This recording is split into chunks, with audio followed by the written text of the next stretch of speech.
la Navidad no siempre es paz y alegría. Hoy viajamos a los callejones neblinosos de Pátzcuaro, Michoacán, donde un niño dios de madera cobra vida, y los Alpes franceses para conocer al Pere Fouettard, el monje negro. Bienvenidos al agujero negro, comencemos. Pátzcuaro es un pueblo de sombras largas y ecos antiguos. Cuando llega diciembre, el frío se desprende del lago y se enrosca en los portales de piedra, mientras el olor a buñuelos y ponche intenta ocultar el aroma a humedad y olvido que emana de las casonas viejas. En la calle de los 7 pecados, vivía la familia Pureco. Eran famosos por su nacimiento, una obra de arte que ocupaba toda una habitación, con musgo fresco traído del cerro y figuras de barro pintadas a mano. Pero la pieza central era un niño dios de madera de colorín, una talla del siglo XVIII con ojos de cristal que, según decían, te seguían por todo el cuarto. La tragedia comenzó el 24 de diciembre. La tradición dictaba que, a medianoche, tras la cena, se debía acostar al niño.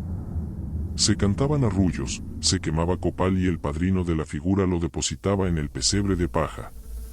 Pero ese año, el padrino, un hombre ambicioso llamado Don Agustín que había hecho su fortuna despojando a pescadores del lago, se burló de la ceremonia.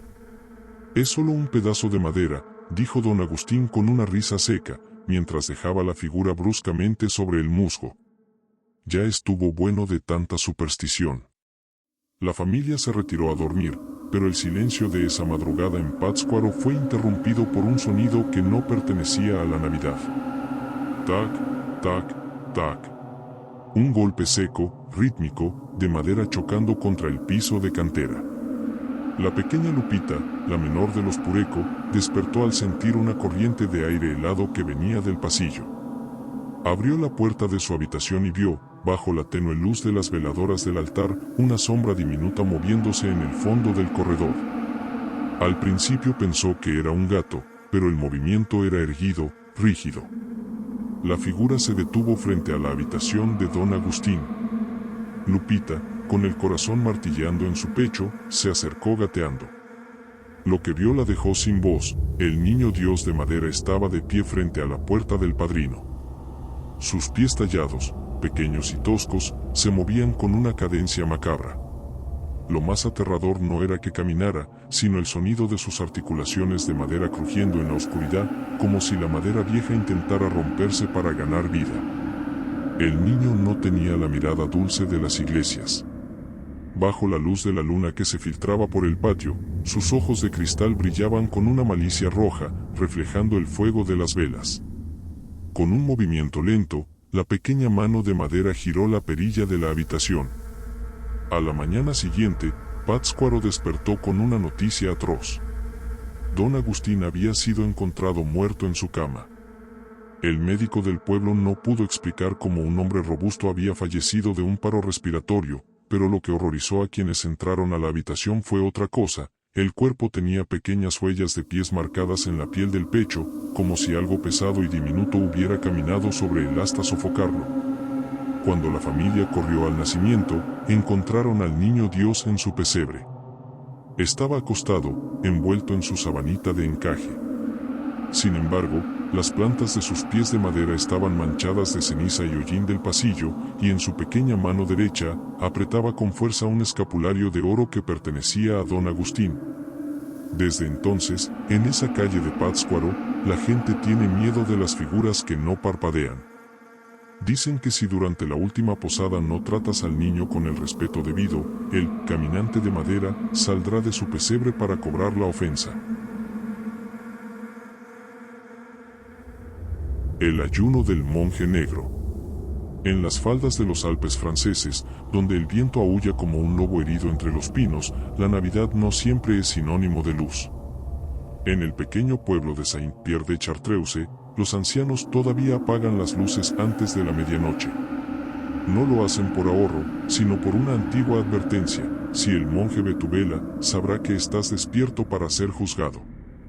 La leyenda dice que, hace siglos, un carnicero perverso asesinó a 3 niños para vender su carne.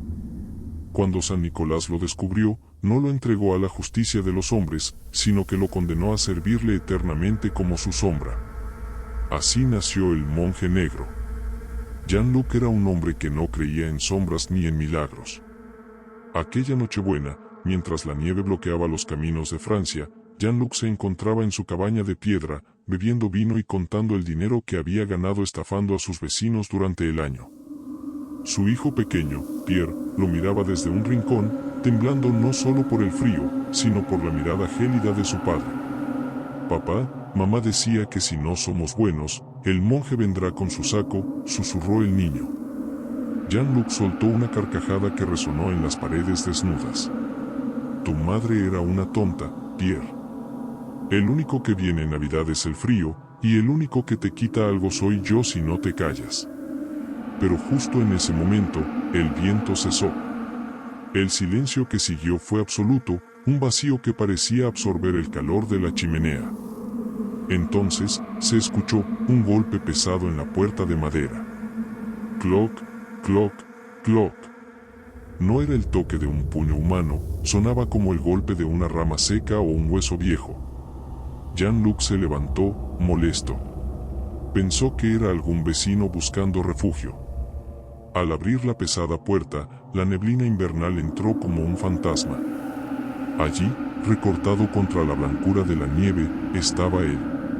Era una figura altísima, envuelta en un hábito de monje tan negro que parecía un agujero en la realidad. El rostro quedaba oculto por una capucha profunda, dejando ver solo una barba descuidada y grasienta. No traía juguetes. En una mano sostenía un pesado látigo de cuero trenzado y, a su espalda, cargaba un cesto de mimbre tan grande que podría albergar a un hombre adulto. «¿Qué quieres, viejo loco?», escupió Jean-Luc, aunque su mano temblaba sobre el pomo de la puerta. El monje no habló. En su lugar, un sonido gutural, como un estertor de muerte, emanó de la capucha.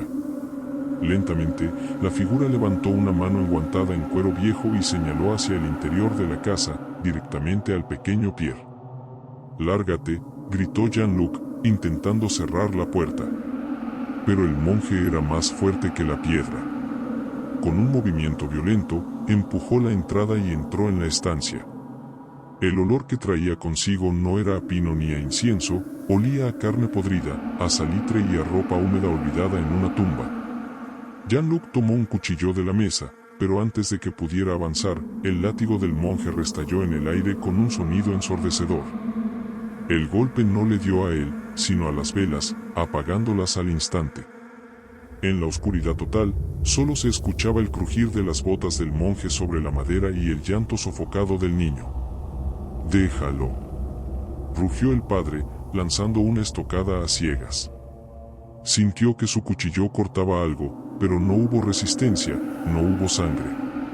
Fue como cortar humo. De pronto, una mano gélida, con una fuerza inhumana, se cerró sobre el cuello de Jean-Luc. Lo levantó del suelo como si no pesara nada. A través de la oscuridad, Jean-Luc vio por fin lo que había bajo la capucha: nada. No había rostro, solo dos puntos de luz ámbar que brillaban con un hambre antigua. El monje lo arrojó contra la pared y se dirigió a Pierre. El niño no gritaba, estaba paralizado por un terror que le había robado el alma. Con una lentitud ceremonial, el monje abrió el gran cesto de mimbre. Del interior surgió un coro de susurros, voces de niños que suplicaban perdón desde la oscuridad. Jean-Luc intentó levantarse, pero sus piernas no le obedecían. Vio cómo la figura oscura metía a su hijo en el cesto y lo cerraba con una hebilla de hierro. El monje se giró hacia el padre una última vez. No lo mató. En cambio, dejó caer un pequeño trozo de carbón ardiente a sus pies. Cuando Jean-Luc logró recuperar el movimiento y encender una lámpara, la puerta estaba abierta de par en par. No había rastro de Pierre. Solo había una hilera de pisadas en la nieve que se dirigían hacia el bosque de los Alpes, y lo más aterrador, las huellas del monje no eran humanas, eran las marcas de una pezuña hendida y una bota pesada. Dice la leyenda que Jean-Luc pasó el resto de sus días vagando por las montañas, llamando a su hijo en cada Nochebuena. Pero lo único que recibía por respuesta era el chasquido de un látigo en la distancia. En Francia, Los niños saben que San Nicolás trae dulces a los que aman, pero el monje negro trae el cesto para los que olvidan el significado del respeto. Si esta noche escuchas un golpe seco en tu puerta, no abras. Podría ser el cobrador de las deudas del cielo. Les agradezco inmensamente que se hayan quedado al final del video. Escriban en los comentarios qué les pareció y manden sus historias, esas historias que nadie les cree. Todas ellas caerán al fondo del agujero negro y veremos cuál es a la que le toca ver la luz el próximo video. Me despido, no sin antes desearles dulces pesadillas.